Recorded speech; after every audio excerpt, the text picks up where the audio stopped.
Amen. Prenez maintenant votre Bible et allons dans le livre du prophète Osée. Osée, le chapitre 7. Je vous lis les versets 8 à 9. Osée,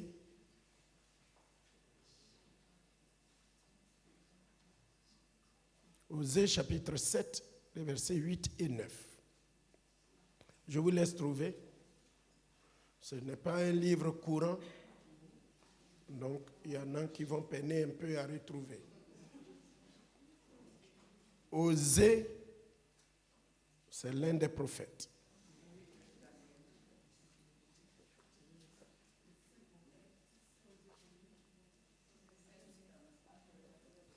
Osée, chapitre 7.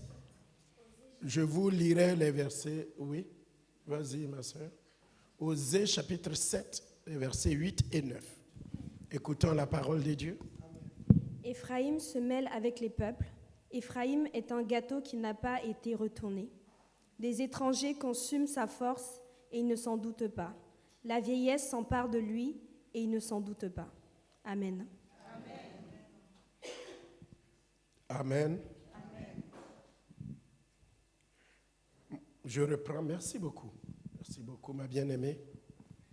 Tu peux relire à haute voix, s'il te plaît. Reprends ton micro, tiens-toi debout et reprends la lecture pour nous. Éphraïm se mêle avec les peuples. Éphraïm est un gâteau qui n'a pas été retourné. Des étrangers consument sa force et il ne s'en doute pas. La vieillesse s'empare de lui et il ne s'en doute pas. Amen. Amen. Mon thème d'aujourd'hui, c'est un gâteau qui n'a pas été retourné.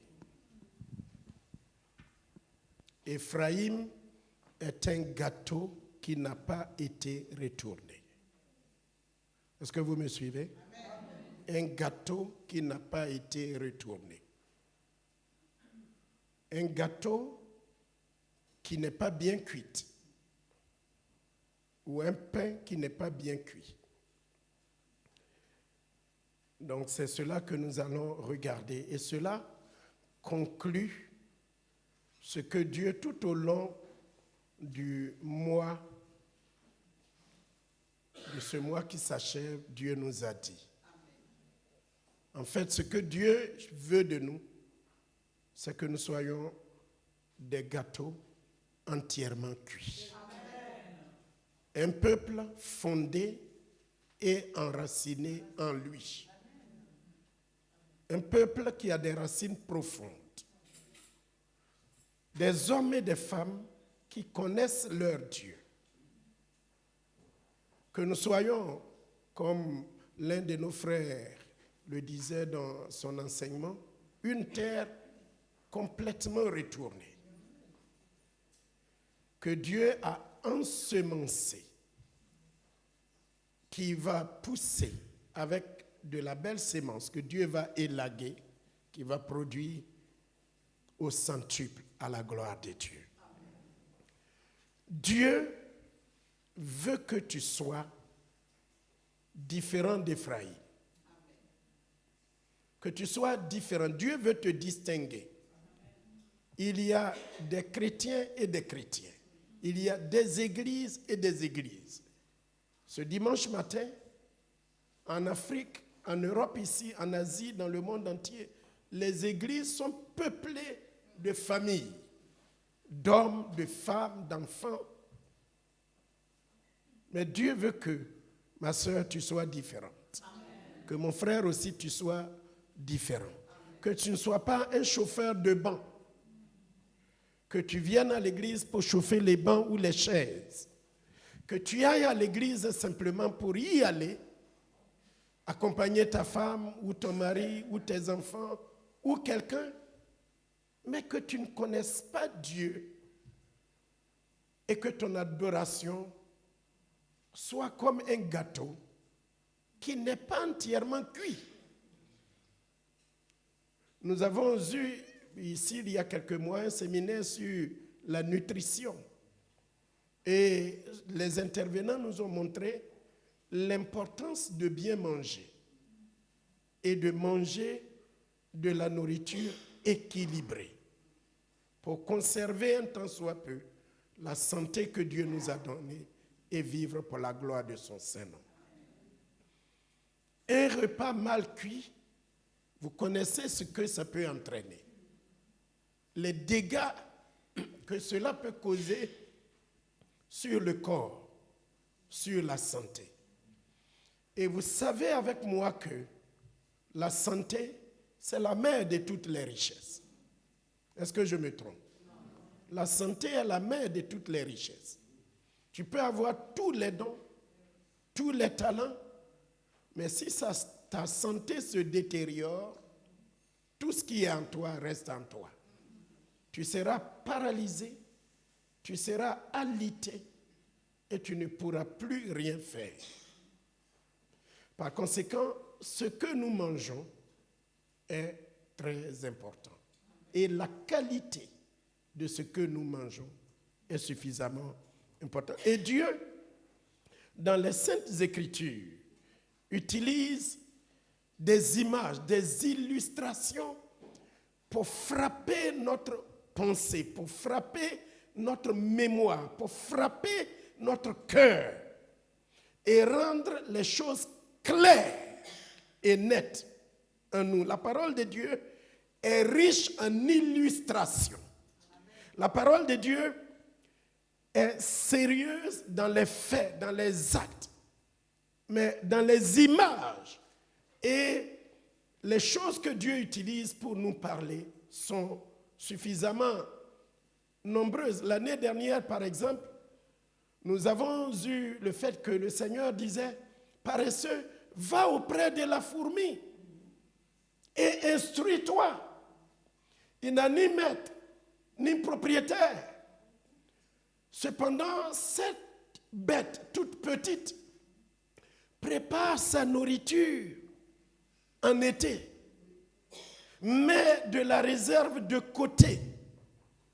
Parce que pendant l'hiver et les moments de pluie, n'importe quelle chose pourrait l'emporter. Mais avec la sagesse, la résilience, l'endurance que moi, Dieu, je lui ai donné, cette bête toute petite prépare et met quelque chose de côté pour les temps mauvais. Le Seigneur nous parlait, par exemple, avec le livre de Job, de regarder les animaux des champs. Et nous avons utilisé, par exemple, l'aigle. Nous avons utilisé son exemple pour voir comment cet animal, cet oiseau se distinguait par son habitation, par son envergure, par son envol. Comment cet animal avait épousé les hauteurs et avait fait du soleil son ami. Il est le seul oiseau qui ne cligne pas les yeux. Et quand le condor et vous pouvez retrouver ça aussi dans nos enseignements, des oiseaux plus gros, plus forts, plus puissants l'attaquent, ils connaissent sa route. Se prendre les airs. Et nous avons appris que ceux qui se confient en l'Éternel renouvellent leur force. Ils prennent leur envol comme l'aigle. Quand les oiseaux féroces l'attaquent, plutôt que de jacasser dans le terre-à-terre, ils volent dans les airs. Il n'est pas un oiseau de basse-cour. Il ne traîne pas avec les petits oiseaux. Il ne mange pas sur la poubelle. Mais il mange de la viande fraîche chassée. Alléluia. Et le soleil est son ami. Eh bien, aujourd'hui, Dieu veut nous parler de gâteau. Dieu veut nous parler de pain. Il utilise donc cette image forte, parce que, comme je le disais, dans la Bible, il y a assez d'illustrations. La Bible parle de jardin arrosé, dans Isaïe 58, verset 11. La Bible parle de cèdre du Liban, je donnerai mon script à notre frère fidèle. Il pourra vous mettre tout cela sur les pages. Sinon, vous allez noter, et on n'en finira pas. Mais la Bible parle de cèdre du Liban. C'est une image, le psaume 104, le verset 16. La Bible parle de jeune lion. Par exemple, Proverbe 28, verset 1. Un cyprès vert, Osée 14, verset 4. Une branche qui porte du fruit près d'une fontaine dont les rameaux poussent par-dessus la muraille. Genèse 20, 49, verset 22. Un fleuve d'eau vive dans l'Apocalypse. Un roseau froissé.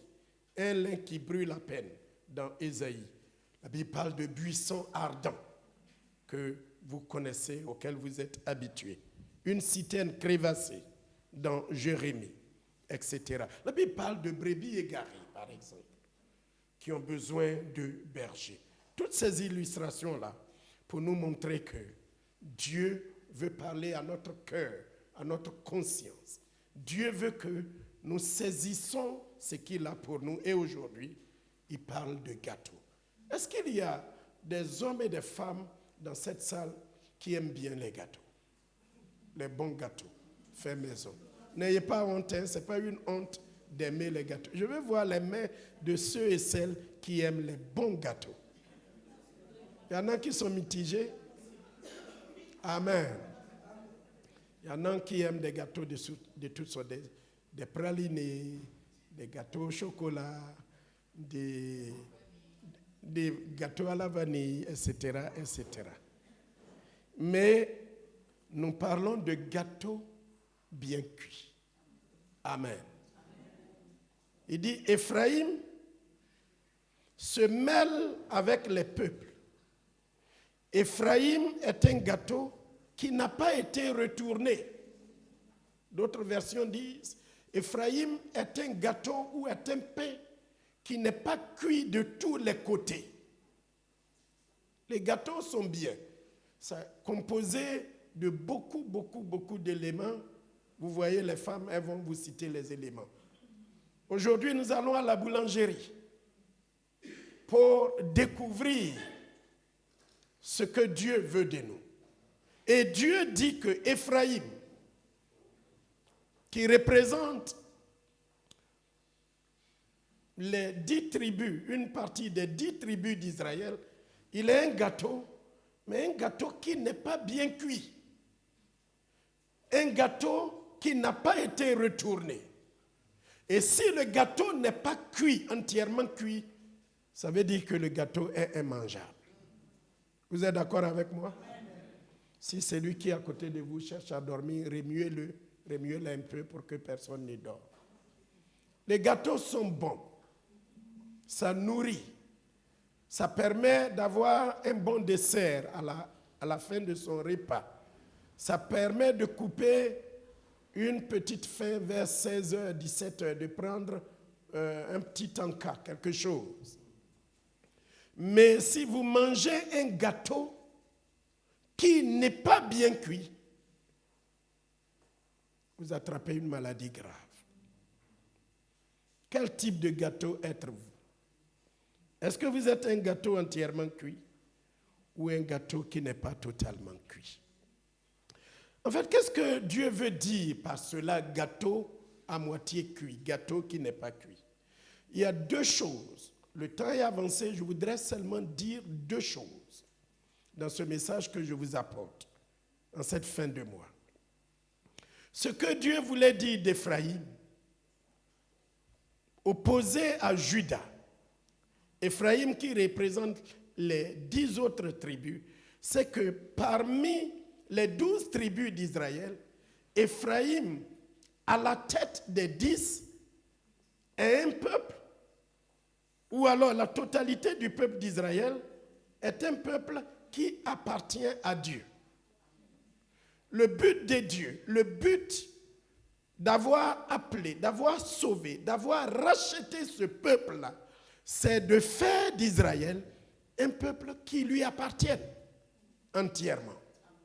Ça, c'est le premier point que je voudrais développer avec vous. Dieu me charge de vous annoncer cet après-midi qu'il nous a sauvés qui nous a arrachés du monde, qu'il a fait de nous ce que nous sommes, qu'il est en train de faire de nous son Église, son peuple, pour que nous puissions lui appartenir à lui et à lui seul. Amen. Je reprends.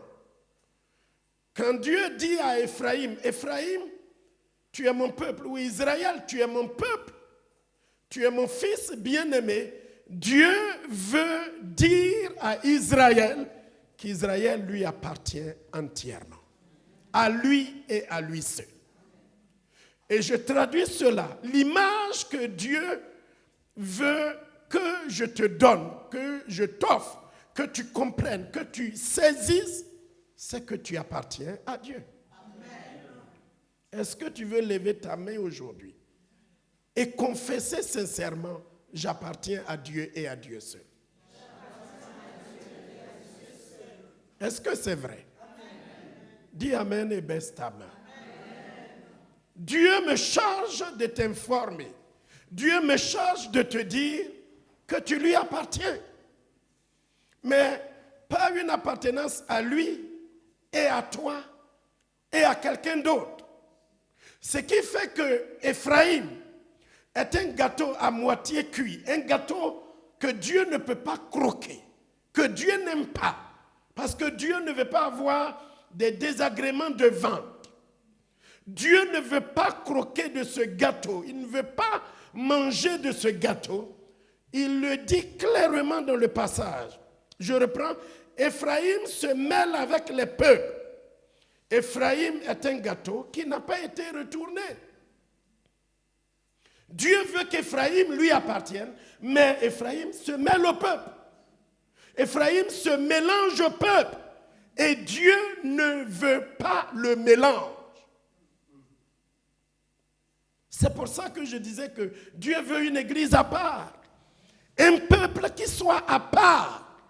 Dieu ne veut pas, et vous voyez que ce mois-ci, Dieu nous répète à longueur de journée, à longueur de culte matinal, à longueur de culte dominical, notre Dieu ne veut pas de mélange.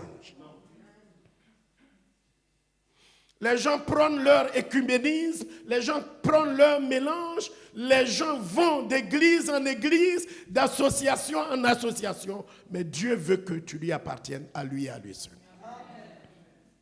Dieu est un mari jaloux. Pas de cette jalousie qui rend esclave. Mais il veut que tu lui appartiennes pour lui et pour lui seul.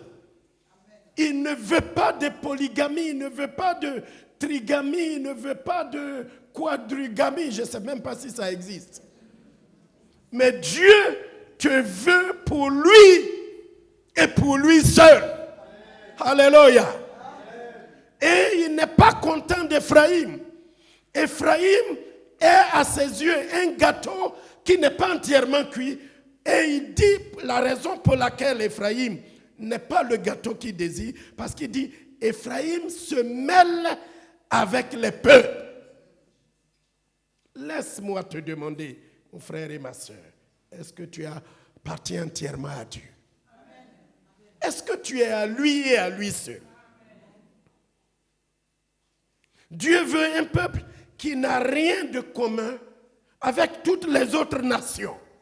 Dieu veut des hommes et des femmes qui ont cru en lui et qui sont distincts, qui sont différents. Peu importe, quelle que soit la marche que tout le monde suit, leur façon de vivre, leur façon de marcher, leur façon d'adorer, leur façon d'aller à l'église, leur nombre, Dieu veut que nous soyons un peuple différent, un peuple mis à part, un peuple qui ne ressemble à qui que ce soit, mais un peuple qui appartienne à Dieu et à Dieu seul. Dieu ne veut pas de mélange. Il ne veut pas que tu te mêles à qui que ce soit.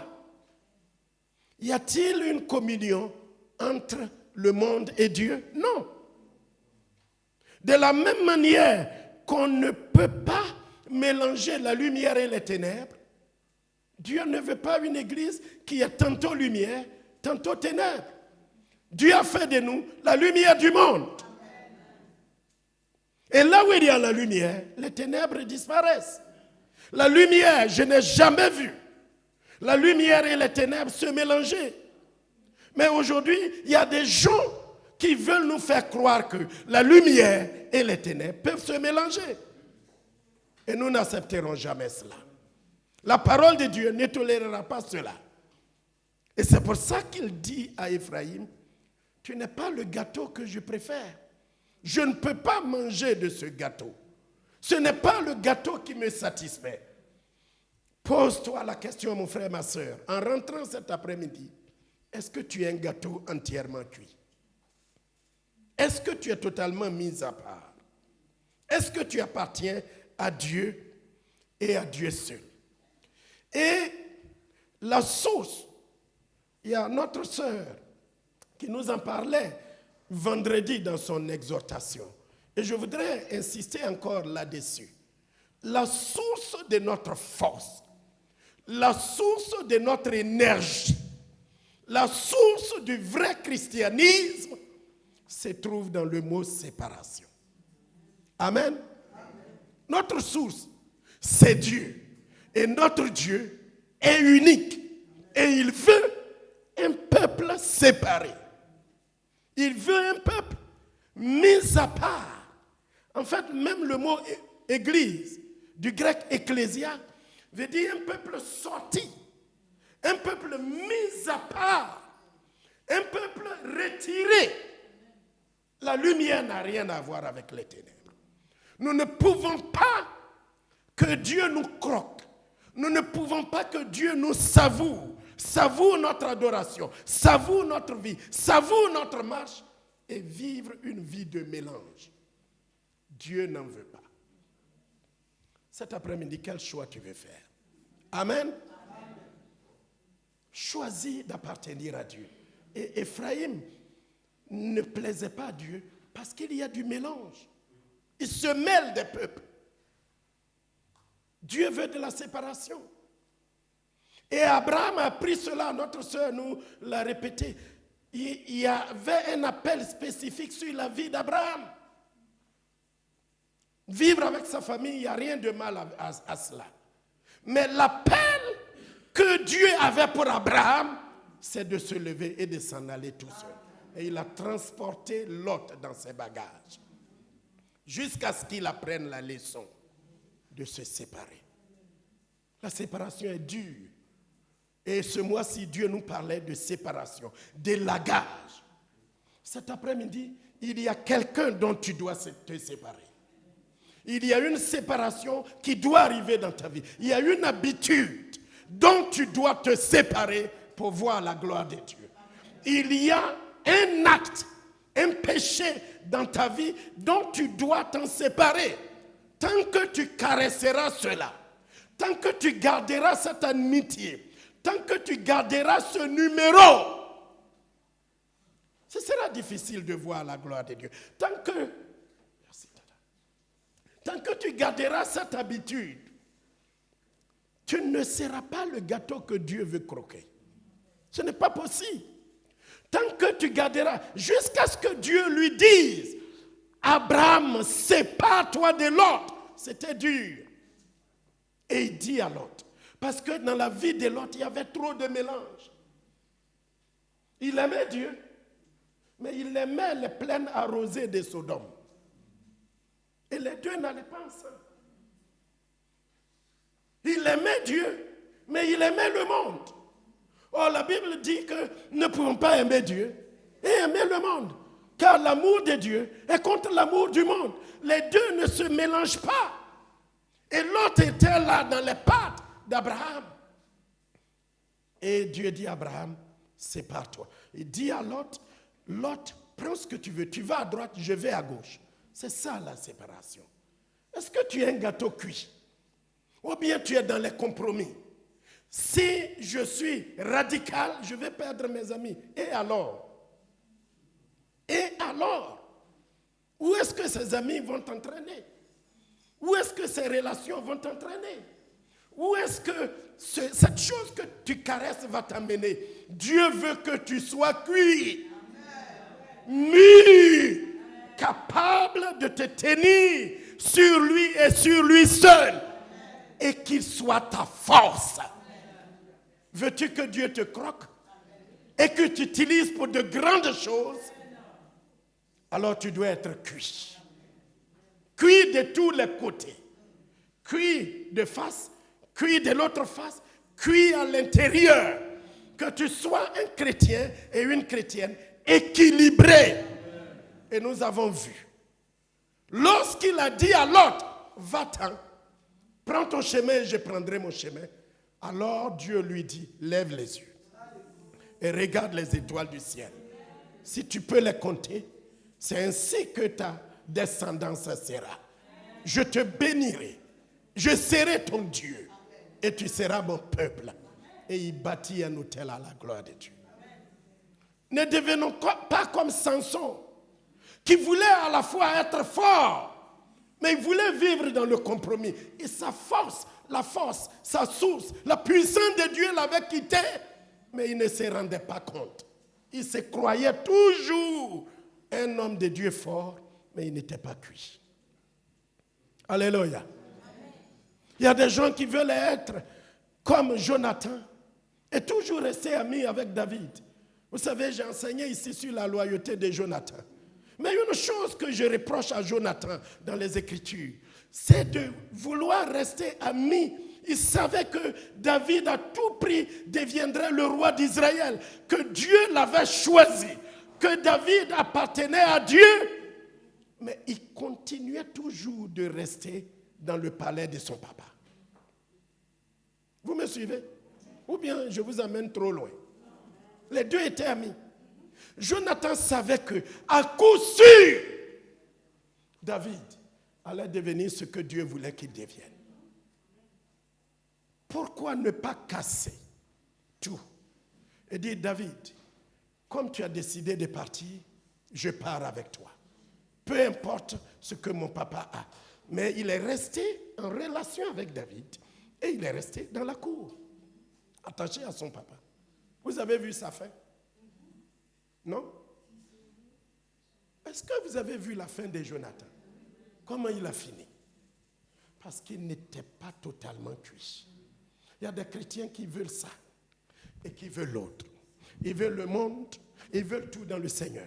Ils veulent la bénédiction de Dieu, ils veulent la bénédiction du monde. Ils veulent avoir tout le monde autour d'eux. Ce ne sont pas toutes les amitiés qui vont t'amener à être cuit. Amen. Il y a des parasites autour de toi. Il y a des gens qui te convoitent. Il y a des gens qui te tirent vers le bas. Aujourd'hui, veux-tu être un gâteau cuit? Dieu te veut pour lui seul.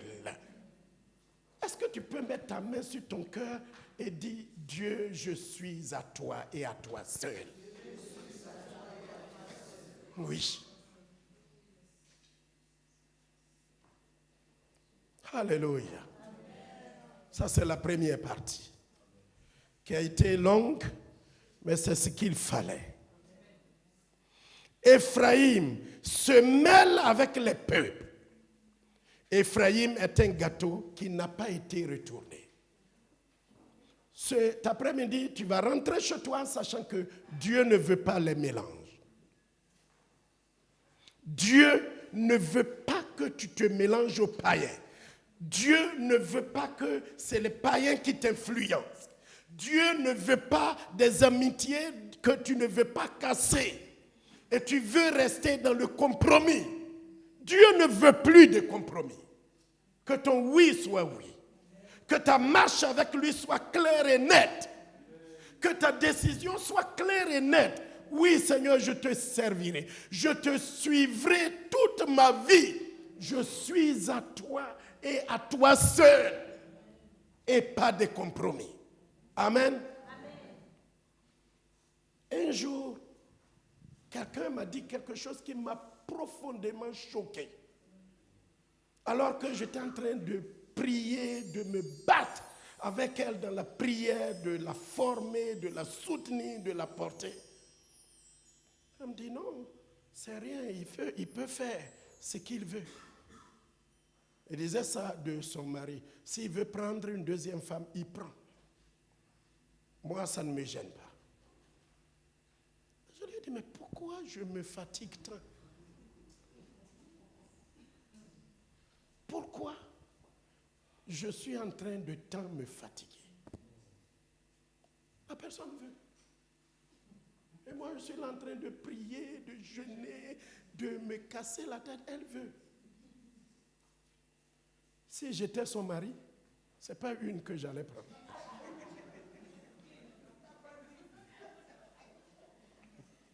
Mais heureusement que je ne suis pas comme ça.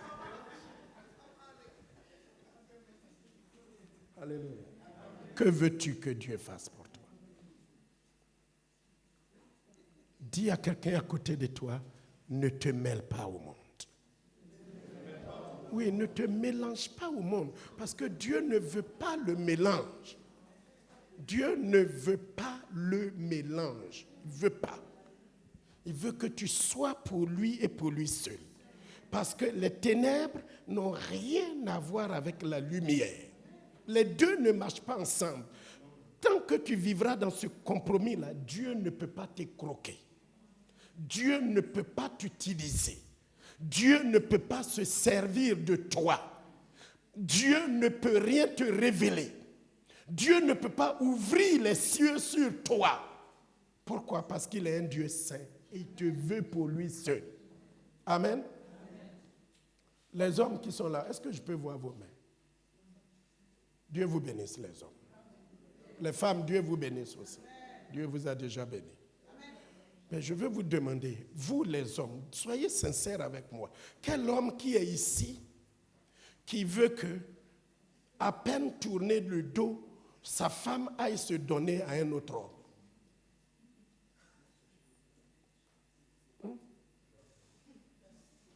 Vous êtes marié, vous avez votre femme, jolie femme avec vous.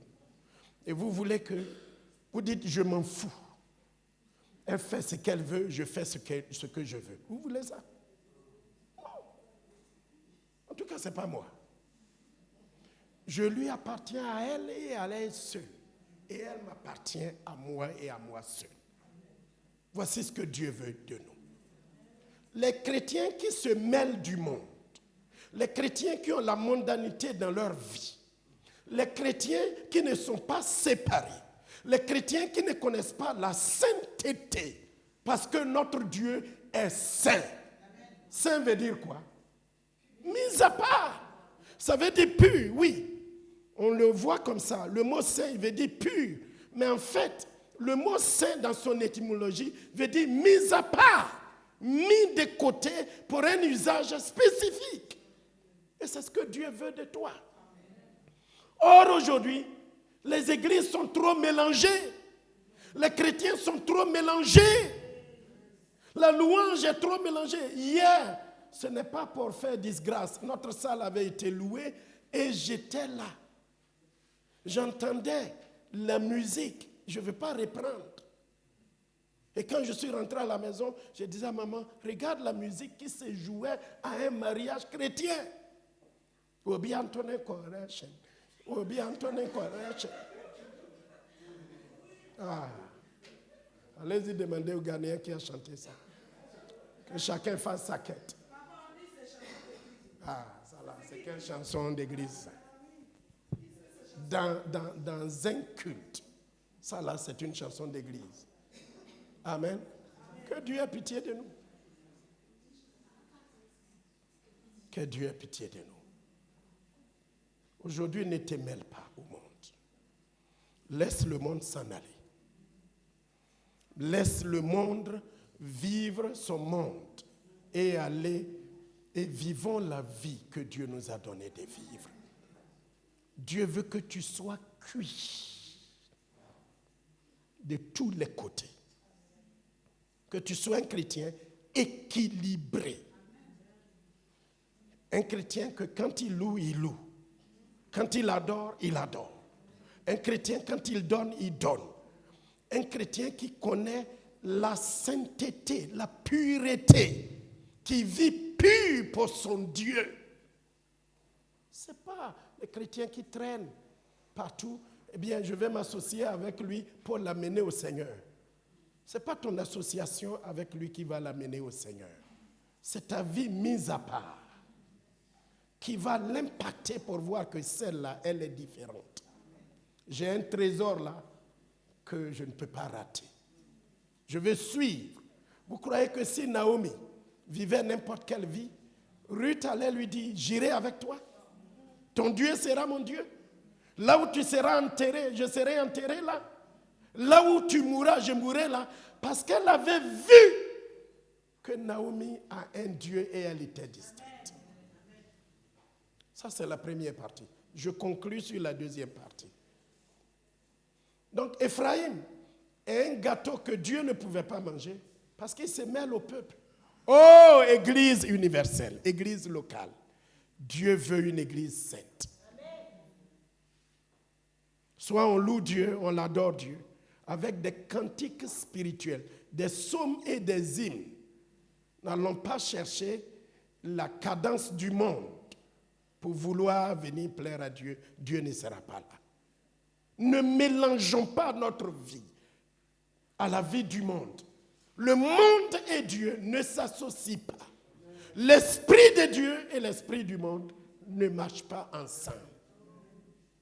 Une église sainte, une église glorieuse, une église pure, une église mise à part. Voici l'église que le Seigneur veut croquer.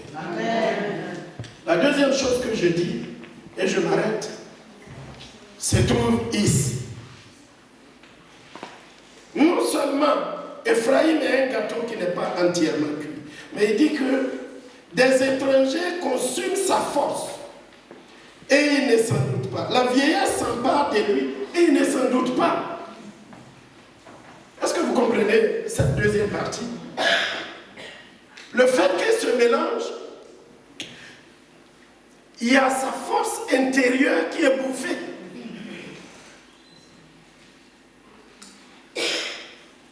La force intérieure d'Ephraïm, la force spirituelle d'Ephraïm est bouffée jusqu'à ses cheveux sont devenus comme les miens. Ses cheveux ont commencé à devenir grisonnants. C'est-à-dire qu'il est bouffé de l'intérieur à cause du mélange, jusqu'à ce qu'il n'a plus de force, mais il croit qu'il a encore de la force. Ses cheveux disent qu'il vieillit, qu'il tombe en défaillance, mais il ne s'en doute pas. Vous savez qu'il y a des gens qui sont malades, mais qui disent qu'ils ne sont pas malades. Ils ont l'apparence de la piété, l'apparence de la vie chrétienne. Il faut venir chanter, dire « Oh, quelle voix angélique !» Alors que quand tu les as pesés, la main les a pesés, ils sont nus.